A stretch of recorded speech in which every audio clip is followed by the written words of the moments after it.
Алкан базарындагы чатыр урап түшүп, 5 адамдын жабыркаганын укук коргоо органдары иликтейт. Учурда окуяга байланыштуу Бишкектин Свердлов райондук милициясы тарабынан кылмыш иши козголду. Мекемеден кабарлашкандай, кырсыкка күнөөлүүлөр текшерүүнүн жыйынтыгында аныкталат. На месте происшествия работала следственная оперативная группа УВД района. Кечээ күнү окуя болгон жерде биздин райондун тергөөлүктөө тобу иш алып барды. 5 адамдын ооруканага түшкөнү боюнча учурда териштирүү иштери жүрүп жатат.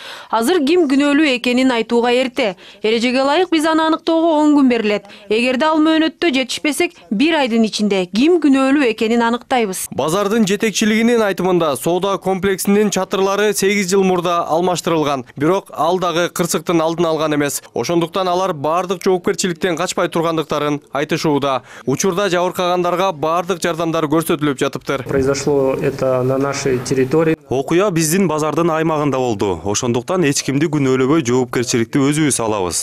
Жабырлануучулардын саламаттыгына, керектүү дары-дармектерине жардам берип жатабыз. Кырсыктан кийин эле биздин балдар жеке унаалары менен жабырлануучуларды ооруканага жеткирип, алгачкы жардам көрсөтүлгөн.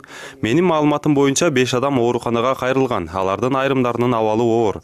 Бизге кандай гана жоопкерчилик жүктөлбөсүн, баарын аткарууга даярбыз. Бүгүнкү күндө Алкан базары убактылуу жабылган. Оңдоп түзөө иштери жүргүзүлүп жатат. Аталган соода жайындагы окуя башка базардын ээлерин дагы ойлонто окшойт. Дордой базарынын кесиптик кошуунунун төрайымынын айтымында, учурда алардын карамагындагы 12 базарда текшерүү жана карды тазалоо иштери жүрүп жатат. Биринчи кар түшкөндөн кийин эле контролерлор болобу, СБ болобу, крышаларын баарын, чатырларын баарын көрүшүп, каягынан эмне үчүн түшүп атат, ошолордун баарын таза иштердин баарын жүргүзүп атабыз.